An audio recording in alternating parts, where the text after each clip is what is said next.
So we talked about the impact of this plan, working with MTSS and focusing on bilingual ESL special ed students as well. The goal is to analyze possible solutions, right? How can we make what we're currently doing better?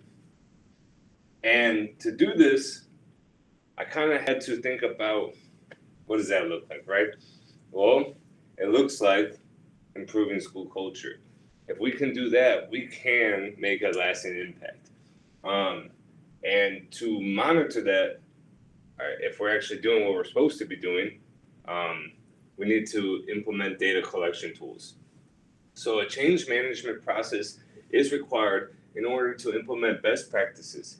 Some possible solutions include a behavior reward system, you know, with some type of mentorship as well. We talked about, having coaches or teachers work with tier two students, right? Um, that's a great idea, and I just want to see in the future, can we do that? And we talked maybe like a stipend because participation is not quite there for everybody to have a mentor. Announcements, like it can be through a parent newsletter, through an email chain, or even over the announcements to recognize students who are attending classes and doing the right things and coming to school, right?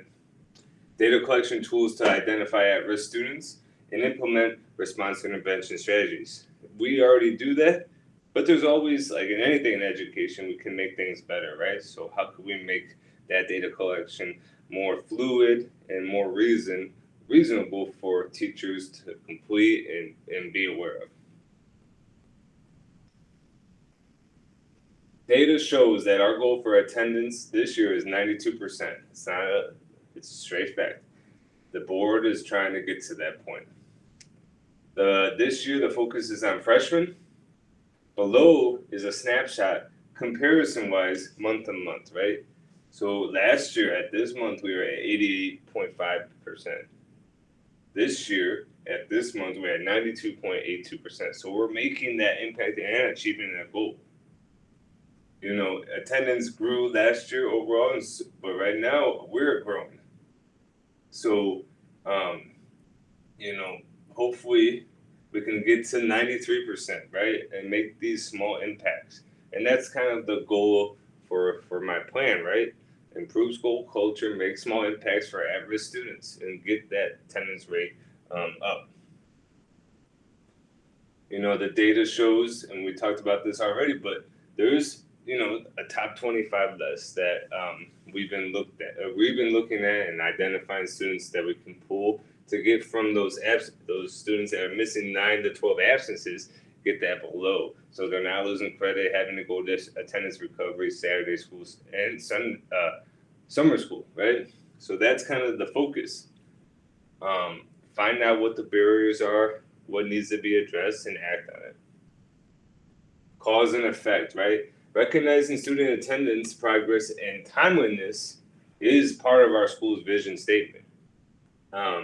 Administration and local school social systems need to have a plan to intervene and help students who are disengaged or not coming or do not have the means, right, to come to school. So incentives can assist and help developing a school-wide school culture improvement based on improving student engagement.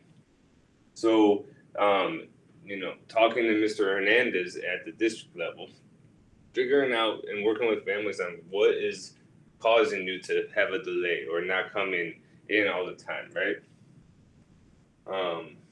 We want families to view education as a positive experience. It's something that what we're offering here at East Central is something that they need to grasp and take a hold of.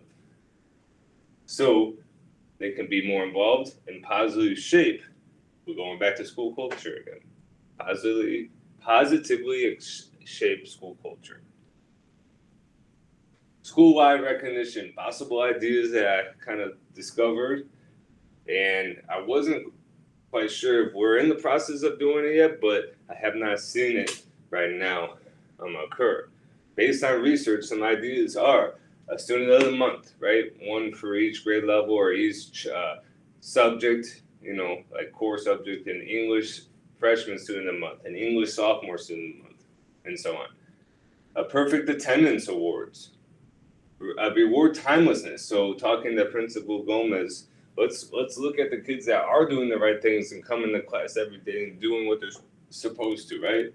And because we want to recognize that there are students that are in need, but we also want to recognize and show appreciation to the students that are coming every day.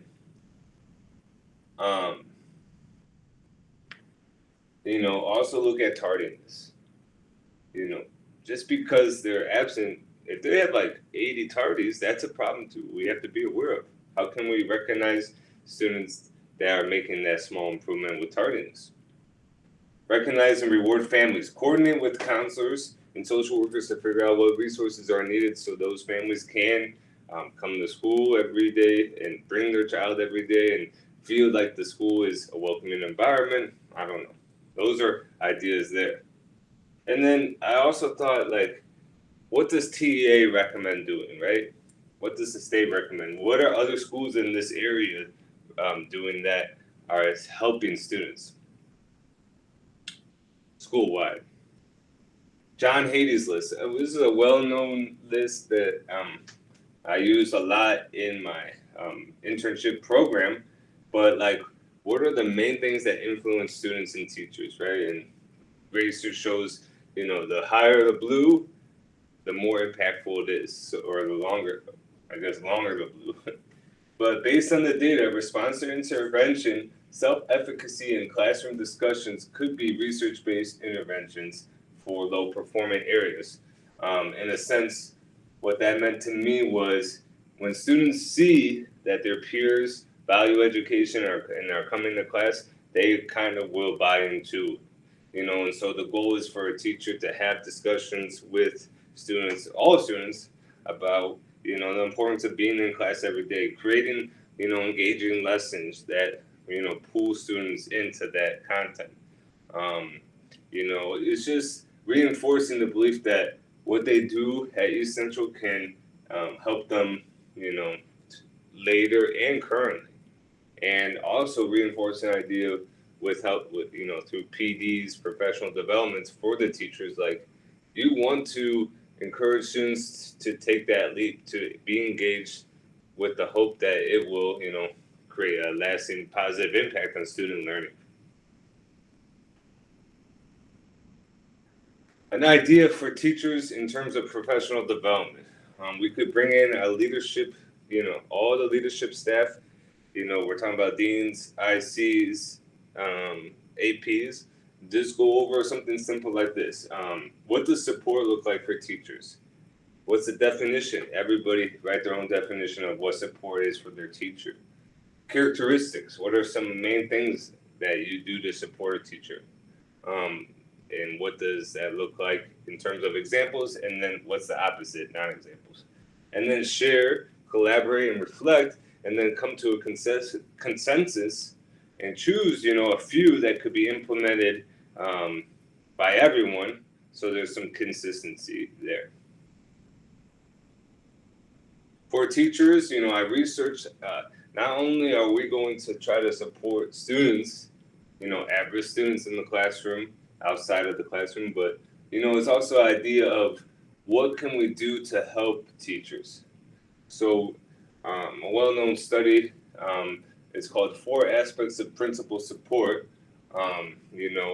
If I were like an AP or a principal, I would kind of focus on 4 ways to support teachers: emotional, instrumental, informational, and appraisal support. And the kind of key characteristics for each one: emotional support. How can a principal or AP or,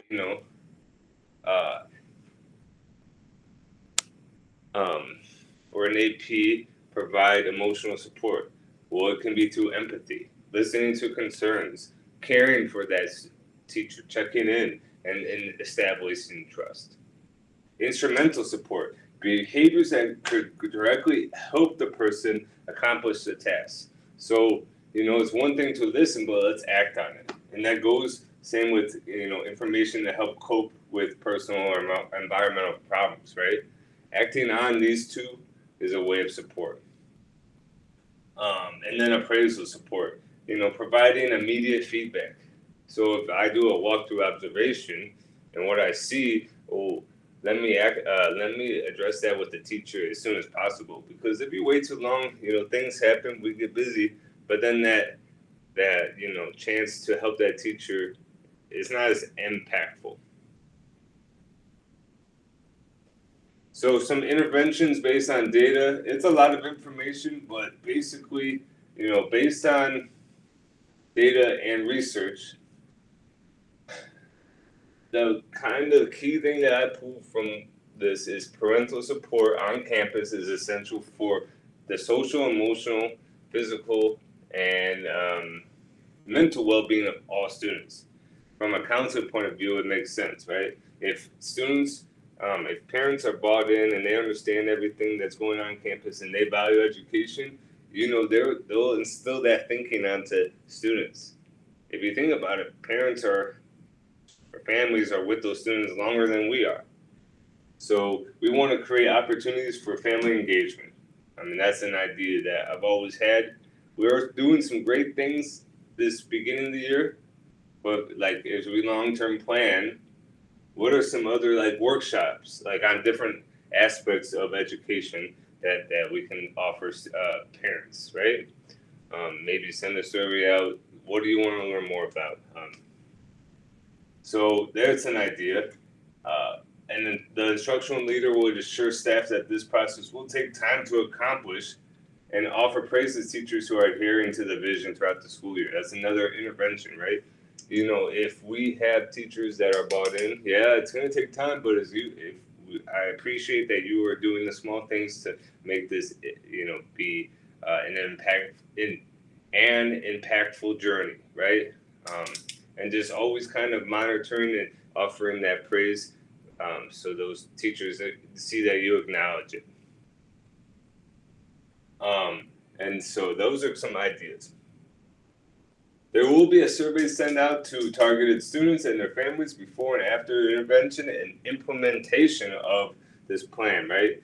As a collaborative team, you all are trying, you will all kind of, I hope, help me to work with this idea of a survey and help implement it. So, as I go on this project, I have, valid data, realistic data, true data that shows, is this what we're doing actually making an impact or not? So I hope you all can do that and help me with that plan.